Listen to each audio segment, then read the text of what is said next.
ကဲနောက်ဆုံးမှာတော့ကျွန်တော်စီကို Xiaomi 14 Pro ကဆိုက်များများရောက်လာပါပြီလမ်းကြောင်းအခြေအနေကြက်တဲနေရကြားရပဲဒီ HO Mobile China Supplier Page ကရောက်အောင်ပို့ပေးလိုက်တဲ့အတွက် HO Mobile China Supplier Page ကိုလည်းကျေးဇူးအများကြီးတင်ပါတယ်ရောက်အောင်ပို့ပေးလိုက်တဲ့အပြင် तू ကဒီတစ်ခေါက်ပို့ပေးလိုက်တာကလုံးဝ Special Edition Titanium Limited Edition ကြီးကိုပို့ပေးလိုက်တာဖြစ်တဲ့အတွက်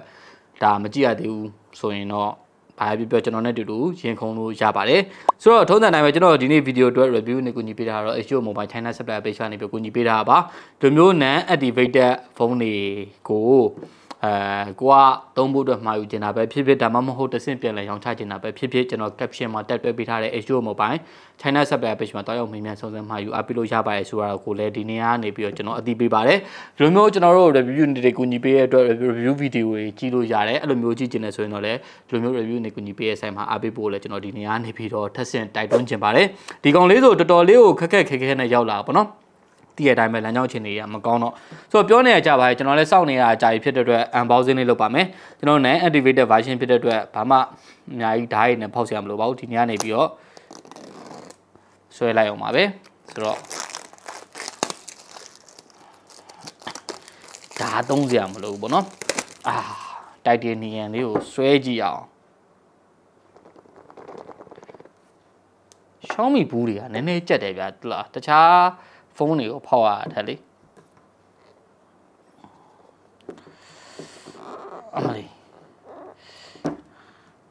unboxing လုပ်နေအောင်ချွေးတောင်ပြန်တော့တယ်ဖုန်းအကြောင်းမပြောရသေးဘူးဖုန်းကိုဘူးတွေကအပြင်ထုတ်တဲ့နေရာမှာချွေးပြန်တော့တယ်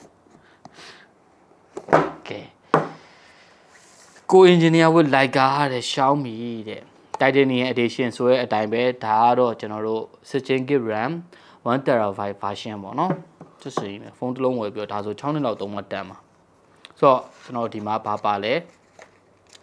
咖啡里爸爸嘞，说咖啡咯有 special limited edition 嘛，这里面哦高边到底是里公的，就那表我们不是个来轮这段片段，我们告诉他吧咯，高里爸来说我们收不喏，当然我那没话了，我高了，咱们漂的了呢，高了就不比到就了对的天呢，说风我们也爸比。爸爸，你的 camera 便宜啦？你也懂这个？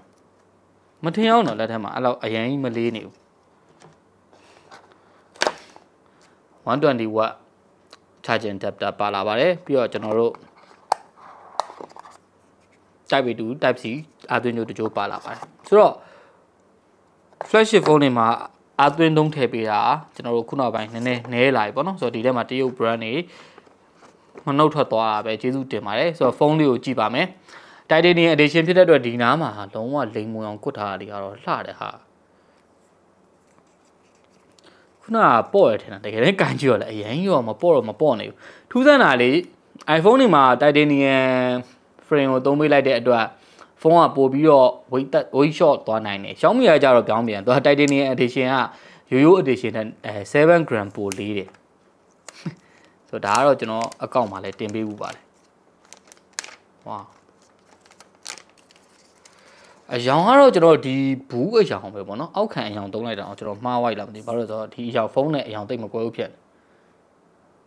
အိုးကင်မရာကြီးကနဲတာကြီးမို့ lens ပေါ်မှာဖုံလေးတွေတင်တာတော့တတိထားမိနည်းနည်းတော့ကင်မရာဘန်ကြီးမဟုတ်ကင်မရာဘန်ကြီးပဲမရှိဘူးဆိုရင်4mm လောက်တော့ရှိမယ်ထင်တယ်အပပါဆိုတော့ကျွန်တော်base frame ကြီးကတော့လုံးဝ flat design ပဲအပေါ်ဘက်မှာ earpiece speaker ပါမယ်အပေါ်ဘက်မှာ speaker ပါမယ်အောက်ဘက်မှာ speaker ပေါက်ပါမယ် base frame ကြီးက titanium ပေါ့နော်ဆိုတော့ဒါကတော့ iPhone 15 Pro ရဲ့ titanium တူလားမသိဘူးတစ်ချက်ပြတ်ကြည့်ပါလားဆိုတော့ဒီမှာပေါ့နော်ဒါ titanium နှစ်ခုရှင်တာပေါ့နော် Xiaomi 14 Pro ရဲ့ titanium နဲ့ iPhone 15 Pro ရဲ့ titanium အကြောင်းလေးကတော့တိတ်တော့မတူဘူးဗျဒီကောင်က raw material ပိုဆန်တယ် Xiaomi ရဲ့ titanium ကလေအကြောင်းကအနောက်ဘက်နဲ့နည်းနည်းပိုတူတယ်ပေါ့နော် power button မှာလိမ်မောင် essence တွေရဲ့ဒီ camera ring ကိုလိမ်မောင်လေးထည့်ပေးလိုက်တာတော့တော်တော်မိုက်တယ်ဆိုတော့ကျွန်တော်ပြောနေရကြတယ်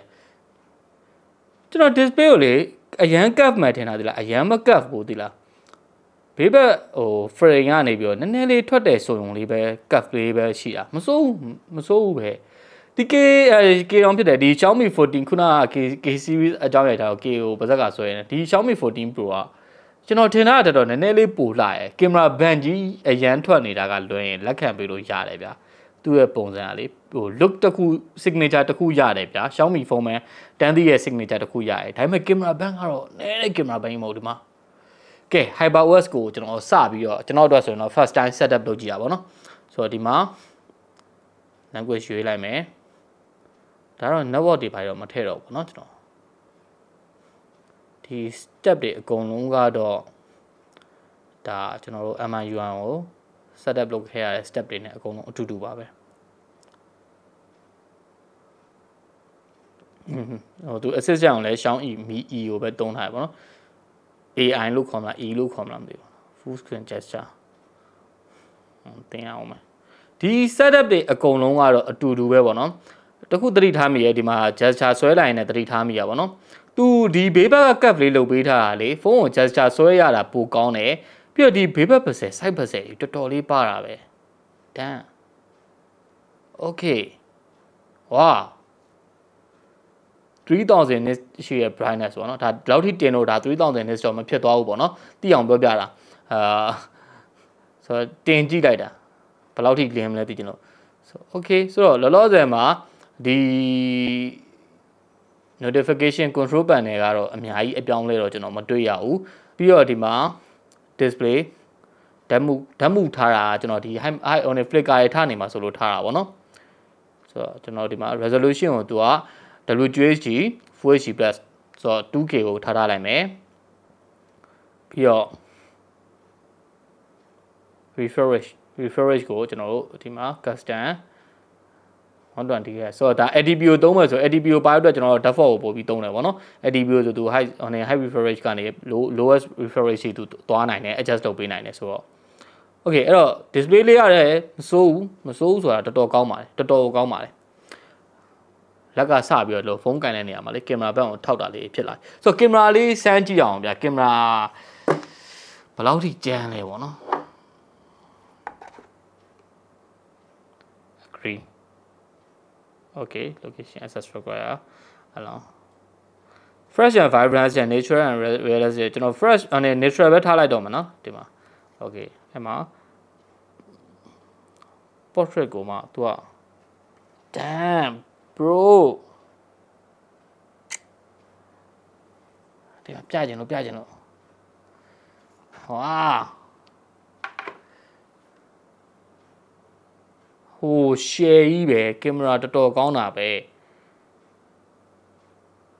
ဒါ standard နဲ့ရိုက်လိုက်တာပေါ့နော်ပြီးတော့ဒီမှာ35တို့ okay ဒီမှာ35လေးနဲ့ရိုက်ကြည့်မယ်ကျွန်တော်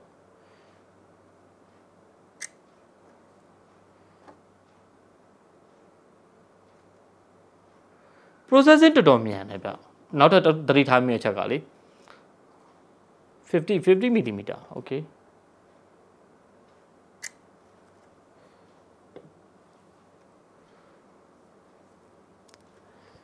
မကောင်းလဲနေနိုင်ပါမလားဗော Xiaomi ကကောင်းတော့ကောင်းတယ်မှာ Leica နဲ့လက်တွဲလာလဲကြာပြီဆိုတော့လေ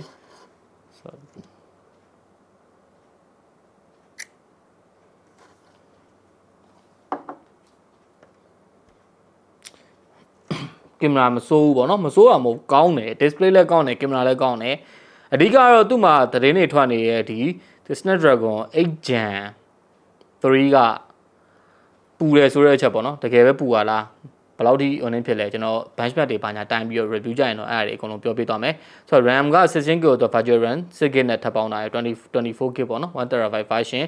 HyperOS ကိုကျွန်တော်နည်းဒီထဲမှာကြည့်လိုက် HyperOS ကိုimpression တစ်ခုအနေနဲ့ဆိုတော့ setting ထဲမှာလေဒီဟာတွေအရန်များသွားတယ်လို့ခံစားရတယ်တိလားဒီ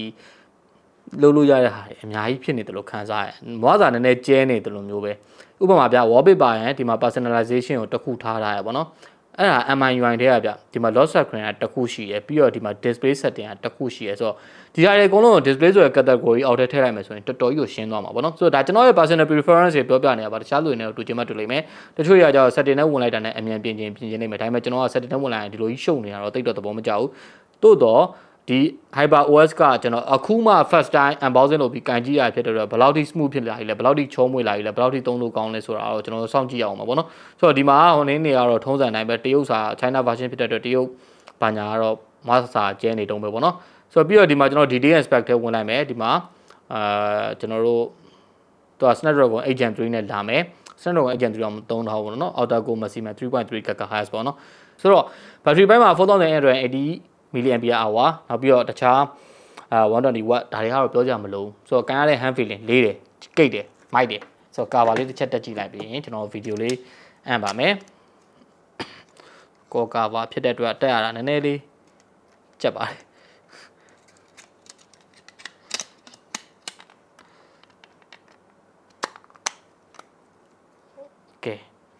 အဲ့တော့မှာပဲကင်မရာကိုနည်းနည်းတက်တာရအောင်အဲ့တော့ကျွန်တော်စမ်းစရာတစ်ခုပဲရှိရပါဘောနော် audio ကတော့ကောင်းပါပါဘာမှအများကြီးစမ်းစရာမလို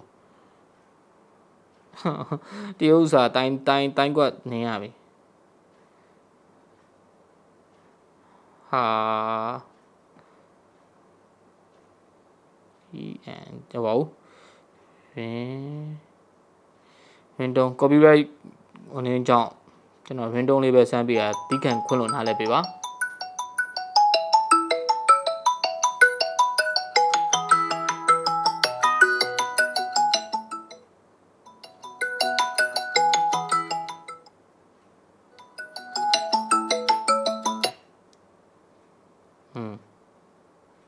ဆိုးပါဦးတန် quality လည်းကောင်းတယ် stereo speaker okay အဲ့တော့ဒီ Xiaomi 14 Pro Titanium Edition လေးကတော့ကျွန်တော် review လုပ်ပြမယ်ဖုန်းပေါ့နော် review လုပ်မှာအပြင်ကိုကျွန်တော် primary device အနေနဲ့နှစ်ပတ်လောက်ထိတော့ AC ဆန်းပြီးတော့မှကျွန်တော် review အနေနဲ့တင်လာခဲ့ပါမယ် unboxing ကိုအခုလိုအကြာကြီးဆောင်ပြီးတော့အဆုံးထိကြည့်ပေးတော့လည်းကျေးဇူးအများကြီးတင်ပါတယ်